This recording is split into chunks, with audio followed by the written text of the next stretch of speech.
Now let's begin. The wine glass tips. Red liquid arcs through golden chandelier light. It doesn't hit the marble floor. It hits her uniform, her hands, her dignity, in front of 300 of the city's wealthiest guests. And somewhere behind that crowd, an old woman rises from her seat, her eyes narrowing, because she knows exactly who that maid really is. Before we continue, if you love stories about quiet dignity finally getting its moment, hit that subscribe button and tap the notification bell, because what happens in the next 20 minutes will make you believe in justice again. Alina had worked at the Whitmore estate for 3 years. She polished floors that cost more than her childhood home. She ironed shirts for a man she'd never once looked in the eye for longer than a second, because the rules were clear: maids do not make eye contact with the family. Damon Whitmore, heir to Whitmore Industries, barely noticed her. To him, she was part of the furniture, like the marble columns or the imported chandeliers. He was polite, in the distracted way rich men are polite to people who serve them coffee. But Vivian Cross noticed her immediately. Vivian was Damon's fiancée, a woman raised in old money who had married ambition before she'd ever married love. She had a smile made for cameras and a temper made for closed doors. From the day she moved into the Whitmore estate to plan her wedding, she made it her personal mission to remind every member of staff exactly where they stood. Especially Alina. "You missed a spot," Vivian would say, pointing at a floor that was already spotless. "Do it again." Alina never argued. She simply nodded, knelt down, and did it again. Because Alina needed this job more than she needed her pride. Her younger brother, Theo, was in his final year of medical school, and every dollar Alina earned went straight into his tuition. She had made a promise to their late mother: whatever it takes, he finishes school. Whatever it takes. What nobody at the Whitmore estate knew, what not even Damon knew, was that Alina hadn't always been a maid. Before poverty forced her hand, she had trained for 6 years as a classical pianist, accepted into one of the finest conservatories in the country. Her mother's illness drained their savings. Then her mother passed. Then the conservatory became a memory, and the piano became something she only touched in her mind, late at night, when the house was quiet and her hands ached from scrubbing. She never spoke of it. Not to Damon. Not to anyone. Some griefs are too heavy to hand to strangers. The Whitmore Winter Gala was the social event of the year. Damon's mother, Eleanor Whitmore, the matriarch who had built half the family's charitable reputation with her own hands, insisted every staff member be present to help serve, but she also insisted, unlike Vivian, that staff be treated with basic respect. Eleanor was old-fashioned in the way that mattered. She remembered names. She remembered birthdays. She had noticed, more than once, the quiet sadness in Alina's eyes and the elegant way she carried herself, unlike any maid she'd employed before. That night, 300 guests filled the Whitmore ballroom. Chandeliers dripped golden light onto marble floors. String quartets played in the corner. Waitstaff moved silently between tables, and Alina, dressed in her pressed black and white uniform, carried a tray of champagne glasses with practiced grace. Vivian, dressed in a gown that cost more than Alina's annual salary, was holding court near the center of the room, laughing loudly at her own jokes, drinking a little more than she should have. She had spent the week stressed over wedding planning, over a dress fitting that hadn't gone perfectly, over a photographer who was late, and she needed, as she always did, someone smaller than her to take it out on. She spotted Alina crossing the room. "You," Vivian called out, loud enough for nearby guests to turn. "Come here."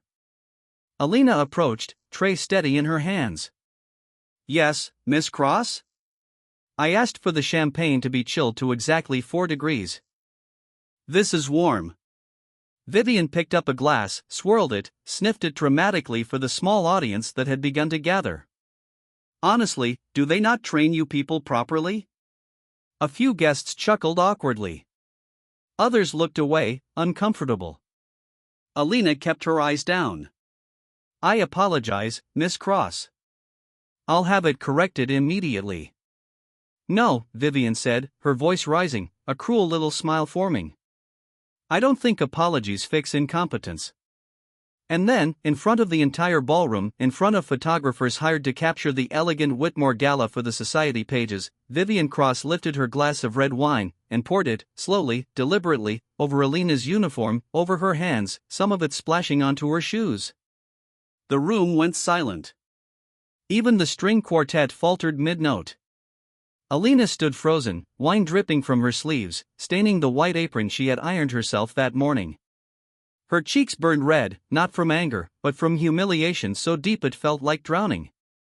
Cameras flashed. Someone gasped. A woman nearby whispered, "Oh my God," and quickly looked away, as if watching too closely made her complicit. Vivian set the empty glass down with a satisfied smirk. There. Maybe now you'll remember 4 degrees. For a moment, nobody moved. Then, from the far side of the ballroom, a voice cut through the silence like a blade. Vivian. It was Eleanor Whitmore, Damon's mother. She had seen the entire thing from across the room, and she was walking toward them now, her pace slow, deliberate, every step landing like a verdict. Eleanor stopped beside Alina, and to the shock of everyone watching, she took her own silk shawl from her shoulders and gently placed it around Alina's wine-stained arms. "Are you all right, dear?"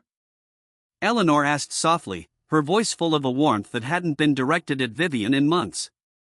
Alina, stunned, could barely speak. "I'm fine, Mrs. Whitmore. Thank you." Eleanor turned to Vivian, and the warmth vanished from her face entirely. "In 62 years, I have never watched anyone treat a member of my staff like an animal. Not once. Not in this house." "Eleanor, she made a mistake. You were simply cruel," Eleanor said, her voice calm but ice cold, cutting through Vivian's excuse like it was nothing. "In front of my guests. In front of cameras. You have humiliated this family far more than you have humiliated her." Whispers rippled through the crowd. Phones were already out, recording. By the next morning, this moment would be everywhere. Damon, who had been across the room deep in a business conversation, finally noticed the commotion and pushed through the crowd, confused. "What's going on? Vivian, what happened?" Before Vivian could spin the story in her favor, 3 separate guests, and 1 very determined photographer, were already showing Damon the footage on their phones. His face changed as he watched. Shock. Disgust. Something that looked a lot like the final crack in a relationship that had been quietly failing for months. "You poured wine on her," Damon said slowly, staring at his fiancée like he was seeing her for the first time. "On purpose. In front of everyone." "Damon, it's not what it. I just watched the video, Vivian." The following weeks unraveled quickly. The video, uploaded within hours by a guest who felt sick watching it happen and said nothing, went viral. Whitmore Industries' PR team scrambled to contain the fallout, but Eleanor refused to let them spin it into a misunderstanding. She released her own statement, praising her staff's dignity and condemning cruelty of any kind, staff or otherwise. Public sentiment turned hard and fast against Vivian. Sponsors for a charity gala she was set to host pulled out. Old friends stopped returning her calls. The wedding, already fragile beneath its polished surface, was called off within the month, not by mutual decision, but by Damon, who told her plainly that he could not marry someone whose true character had finally shown itself, on camera, for the world to see. But this story isn't really about Vivian's downfall. It's about what came next for Alina. Eleanor, still shaken by what she'd witnessed, insisted Alina take paid leave to recover, though Alina, ever dutiful, returned to work within days, uncomfortable with the sudden attention. Eleanor began spending more time in the kitchen, in the halls, quietly observing this young woman who carried herself with a grace that didn't match her job title. One evening, Eleanor found Alina in the estate's rarely used music room, standing before the grand piano that hadn't been played in years, running her fingers gently along the keys without pressing them down, like she was afraid to wake something sleeping. "Do you play?" Eleanor asked from the doorway. Alina froze, embarrassed. "I used to. A long time ago." "Play something." "Mrs. Whitmore, I really shouldn't, I insist." Hesitant, trembling slightly, Alina sat down and began to play. What came out of her hands wasn't the simple tune of someone who dabbled. It was intricate, emotional, technically masterful, a piece by Chopin that Eleanor recognized instantly. Eleanor stood frozen in the doorway, tears rising unexpectedly in her eyes. "Where did you learn to play like that?" And for the first time in 3 years, Alina told someone her story. The conservatory. Her mother's illness. The tuition payments for her brother. The dream she'd folded up and put away because survival came first. Eleanor listened to every word without interrupting, and when Alina finished, she simply said, "That kind of talent should never be hidden in a kitchen." What followed changed everything.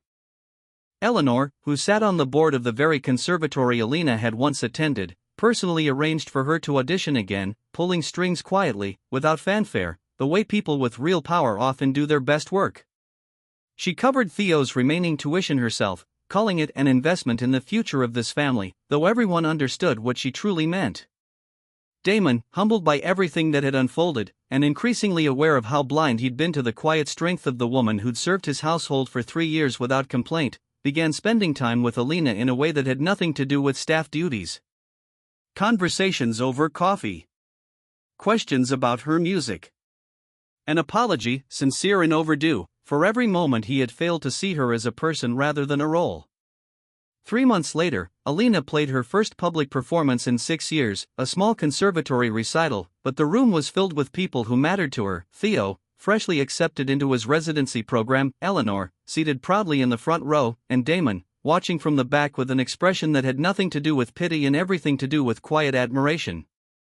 Vivian, meanwhile, watched the story unfold from a distance, her social standing diminished, her engagement gone, her cruelty immortalized in a video that would follow her for years. She got exactly what her actions had built for her, not punishment handed down by someone else, but consequence, earned entirely on her own. There's a simple truth in stories like this one. Money can buy silence, but it cannot buy dignity, and it certainly cannot buy back a reputation once true character has been shown to the world. Kindness costs nothing, yet some people spend a lifetime refusing to afford it. And sometimes, the person you look down on today is the same person whose grace will outshine you completely tomorrow. Alina never sought revenge. She never needed to. Her dignity through humiliation, her patience through cruelty, and her quiet resilience were what ultimately spoke louder than any confrontation ever could. Justice, in the end, didn't come from anger.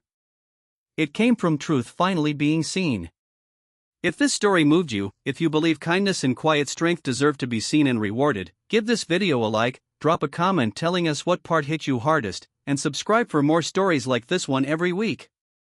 We'll see you in the next story.